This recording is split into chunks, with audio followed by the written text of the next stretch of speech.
Welcome. This is Raina Nisus, your host of a Season of Caring podcast, where we share stories of hope for family caregivers, breaking through the busyness and loneliness of life just to see God, even in the middle of the season. Today, I'm excited to introduce you to our guest, Marlene Brzezinski. Marlene is a pastor and family recovery coach, helping families find healing, wholeness, and restoration. Her experience is in the fields of helping families with loved ones who have addiction and helping families going through difficult to destructive relationships. She has a bachelor's degree in biblical wisdom. She's a BALM certified family recovery life coach and a family recovery specialist in the Commonwealth of Pennsylvania, as well as an ordained pastor. Thank you, Marlene, for being here today. I'm so glad to have you. Thank you, Raina. I'm delighted to be here. So tell us a little bit about your caregiving experience. Okay, well, if we start with my family, it seems that I've had a lot of caregiving over the years within my family. My husband has had physical issues. He's had 2 knee replacements. He has trouble walking. He had COVID. What else? We've had just different seasons of his physical needs being more than he could handle by himself, and I would have to help him. So in essence, I'm caregiving. And then I've gone through helping my dad prior to his passing on and caregiving him, helping my mother, but going there 3-4 times a week while he's going through his last days of being here on earth as he was going through brain cancer. And then after he passed, now I've sort of, in a way, become a caregiver of my mother, maybe more from a distance, but at times she has her physical issues. She's had a couple surgeries.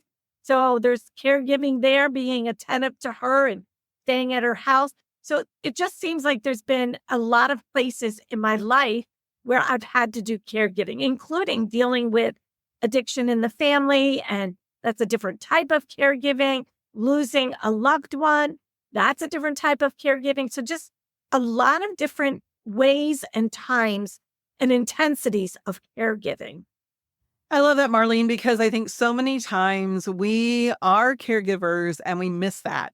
We don't even realize because God made us in a way that we just have a heart to be able to help meet needs of people around us, all in different ways.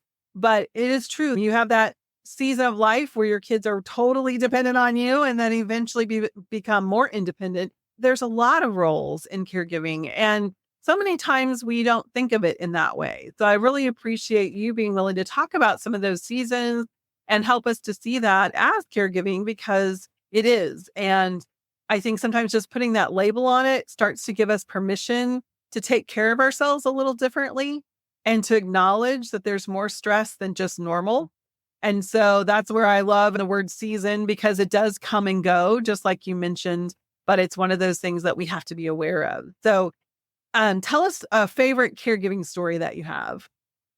So I have 2 actually. That's great. But when my dad had brain cancer, and so his cognitive abilities were lessening, and he wasn't able to communicate really well, he would have very frustrating days. He knew that he wasn't right, and it's frustrating not to be able to communicate, not to be able to get your words right. Well, we had this amazing woman come in. We called her our angel, and she would sing his favorite song to him, "You Are My Sunshine." And as soon as she began, every single time she came, she sang it. And as soon as she sang that song to him, you could see all the stress and all the heartache. And he would grin and smile and beam as if everything in life is just beautiful. It was just such a tender and special moment. I love that. That's so amazing. Having different gifts is so important. And I talk about building your team when you're caregiving is such a crucial piece of that. And she had this gift that was totally different. And his interaction with her was totally different. That was one of the things I experienced in caring for my dad. Our relationship was one thing, but his relationship with other people was a blessing to him as well. And so sometimes we're a little afraid to bring in help, and we're afraid to let other people step into those roles. But it's amazing the blessing that they can bring with them. Thanks for sharing that. That's really cool. So what's another story for it?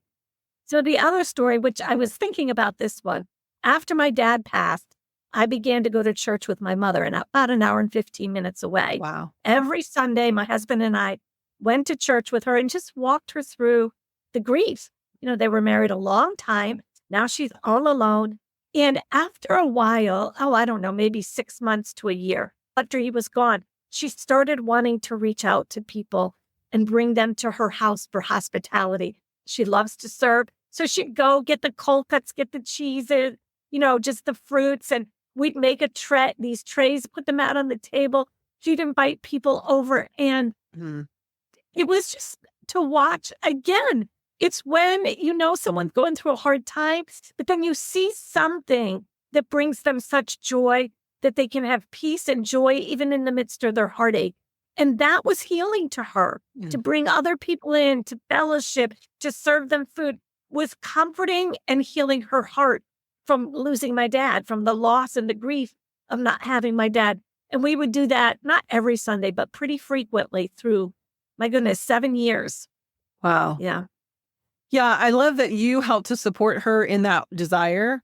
When she was kind of too weak to do it all on her own, you came in and gave her that support that really allowed her to start to heal and get to that place again where she could do it on her own. That's what our goal is as caregivers, right? Is to offer support.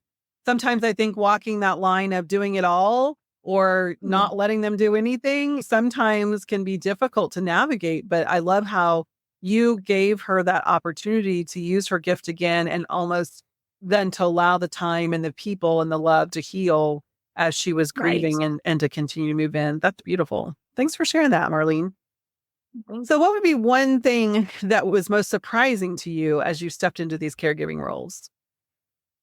Okay, the most surprising was for sure, as far as in the physical arena of caregiving, I am not a caregiver. I don't like needles. I don't like blood. I don't like the physical hands-on. I more help you spiritually, emotionally, those ways. So the surprise to me was I have to do things during these caregiving times when they're physical needs that are not just out of my comfort zone, but they are really a struggle for me to do. But the grace was there. I mean, God gave me the grace to do it. And that's probably what surprised me more than anything. It was like, internally, I'm battling like, oh, I can't do, don't want to do this. This is not me. And then push comes to shove. There's no other choice. Yes. You get in these situations like with my husband, with my mom and dad, they needed me physically. And it wasn't an option. So it's like, okay, Marlene, you've got to overcome your own struggles here with dealing with physical problems. You got to overcome it and step into it. And I did it. I'm not going to say I did it like, oh, I'm excited to do this. But God gave me the grace. I did it. I love that. Thank you for being so real with us about that because I totally get it. I've been there as well. One of the first things I said to my sister as we were taking on keeping dad at home was I knew, I had, as a young adult, had cared for my mom. And part of that included every morning we got up, we showered. And so helping her shower for years, wiping her as she had gone to the restroom, that was part of taking care of my mom. And I'm not sure why that wasn't uncomfortable, but it wasn't that uncomfortable to me. But my dad and I had such a close adult relationship that I just couldn't imagine walking into that place with my dad. And so one of the first things I said to my sister was, okay, we need somebody to come in every morning and bathe him because that's something I just don't want to do. And I never really got over feeling like that was uncomfortable. Now I could help him change clothes and those kinds of things. But for some reason that was just one of those things that I just thought, oh, I don't really want to. The other thing was, and I was blessed to not have to get over, was my sister was always very curious about medical procedures and things like that. So with all of our biggest piece of caregiving came when my dad had melanoma, which is skin cancer, and he had a large section, quarter-sized part taken off. And when they do surgery like that, they go all the way down to pretty much through to the muscle. And so he had this huge gaping wound, and they had taken a skin graft and put it over the top of that wound and it was supposed to graft itself back on there. About 2 weeks later, it started smelling. My sister was doing all of the care of that. Awesome. Awesome. I'm so excited. She would take pictures. She's like, do you want to see the picture of the healing? And I'm like, no, I never looked. And so he developed MRSA in there. And so the skin graft died and it was just horrible. And so this big gaping wound was on him. And it just took months of his body just to heal it on its own because the graft had to be taken off. And so thankfully she was like into all of this. So I was not into any of that. And I'm so glad I had her as my cohort because she could jump in and do those things when he had problems with wounds and things like that. But it was definitely a need to step outside of. And I often share that I was surprised, in times that my dad needed me to bathe him or needed me to help him with those kind of personal things. Like you said, it was God's grace. It just stepped into that need. In the moment, it wasn't like this big decision. Am I going to help? No, he needs help. I'm going to step in and help him do that. So I love that example because I'm there with you. There are certain things that just turn my stomach. I'm like, no, thank you. And I don't know. I mean, I probably would have had the grace to do it if I hadn't had my sister, but thank heaven she liked all that stuff. So anytime we had to change bandages or any of that kind of stuff, thankfully that was her jobs. Yeah. So share with us a time that comes to mind when God really showed up for you as a caregiver. Oh my goodness, when God really showed up for me. Okay. It just reminded me. My husband and I got COVID at the same time. Oh. I was sick. And he has other physical problems. His feet, some kidney, just some other things. And so I found myself needing to caregive him while I'm sick. And I don't know if anybody's had to do that, but, I'm still the one cooking the meals. I'm still the one getting him his needs. And I am telling you, I have a doctor that's also she's a doctor and a nutritionist. I'll tell you what, God sent her to me. She would call me. She would say, not only how am I doing, but how is he doing? And she would help me to know what to do to help him while I'm trying to help myself. And so just that extra support from somebody that was knowledgeable, that would help me know, okay, this is, where are you at? Where's he at? And just for God to carry me through that season was amazing. He did. We made it. We're both still here. We're healthy. But yeah, that's a time God really showed up. And, he shows up through people sometimes, literally through this doctor. How he showed up for me every day. Every day, and then every couple days, she would check in on me. And that was just my saving grace to say, okay, we're doing okay. I mean, he did, he got worse for a little bit, but I had her kind of holding my hand through it all. So, yeah. I love that. I love that. You said it right there, is that God shows up through people so many times. And we have to realize that they are sent from him. So twice now you've talked about the angel who came and sang, and now the doctor who was in the same way. And it is so important to see God in those people that he provides. And sometimes we can just take that for granted, or we might just not notice at all. But that's such a true thing to notice of those around us that provide that support. And it didn't mean somebody else was doing it for you. It just gave you that encouragement and that confidence to be able to step in and take care of him during that time. That's great.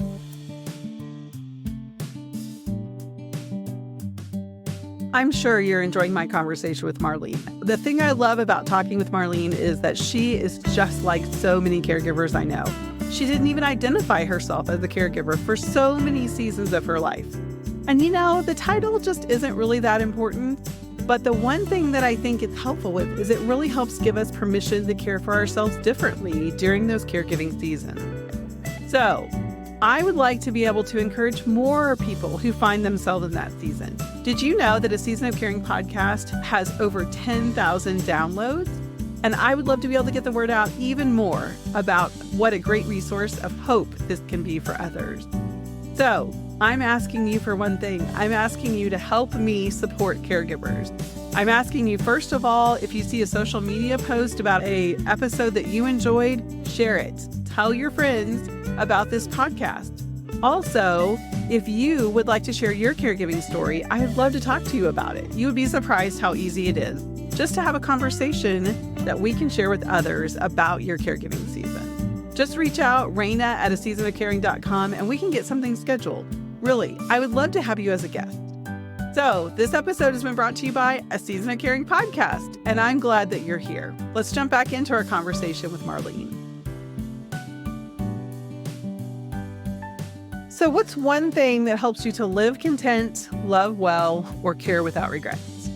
This is probably my favorite question, because the one thing that I need, and I make sure that it's part of my daily routine, is my quiet time with God. I have a little kitchen with a little nook. All my books are sitting there. I bring my phone for my music. And every morning, in the mornings that I can't do it, I'll find another time. So I would say 90% of the time, I will be there in the kitchen. And that's my time that I just soak. I just sit. I relax. It's quiet. I turn my phone off. I could put it on do not disturb or personal. And I don't see the phone calls coming in. I don't have any distractions. I am just like, in this moment, God, it's me and you. And I need you to fill my cup, to refresh me, to just, help me release what's the stress of the day before, the stress of the caregiving season. I'll read my Bible. I'll journal. I'll just listen to quiet music. I'll pray for people. But if I don't have that, I feel like I go through my day not from the same place of peace, not from the same resting place of I'm refreshed and ready for the day. Some people can get up, get dressed, put their shoes on, they're ready for the day. Not me. I get up, get dressed, sit in the kitchen and have that quiet time. But that's what keeps me content. That's what keeps my faith strong, that he will see me through whatever comes my way, because I'm there and I'm talking to him about it. I'm including him in the caregiving. I'm saying, God, I need you. I can't do this. Some of these things I really can't do. And so that's my place of finding peace, finding a refuge, finding strength, hope, all those things is my quiet time in the morning. And that can be challenging, especially when you're caregiving, because sometimes those doctor's appointments are really early. Sometimes other things are happening. So I'm glad you mentioned that sometimes you have to adjust and do it a little bit at a different time. But as much as you can, you keep that routine. Yeah. And caregiving, like the times that I would go up to my dad to visit my parents, I can remember, though, saying, okay, Mom, I'm going to be a little bit, unless they had appointments, I'm going to be just a little bit an hour later than you would like me to be, so that I could have that hour's time before I left here. So I try, it's not always possible, but I try as much as possible to make it like, when you have a doctor's appointment or you have to be at work at a certain hour, it's like, this is my appointment. This is necessary. I need it. And this is my appointment. I think it's important to know what you need and to really figure out what that looks like. And I think, too, you have to be willing to be flexible, because sometimes the way it looks changes. I know for me, at times, there's different things that I've done during that quiet time, other things, possibly listening to the word versus reading a devotional or something like that, but different ways, and being willing to find what really works to fuel you can make such a difference. Yeah, same thing for me. It's not always the same. Yeah. And it's not always the same length of time either, Raina. I mean, sometimes there isn't, sometimes I may only have 15 minutes. Other times an hour. It just depends. But even just 10, 15 minutes can make a difference. Mm-hmm. So, yeah, I agree.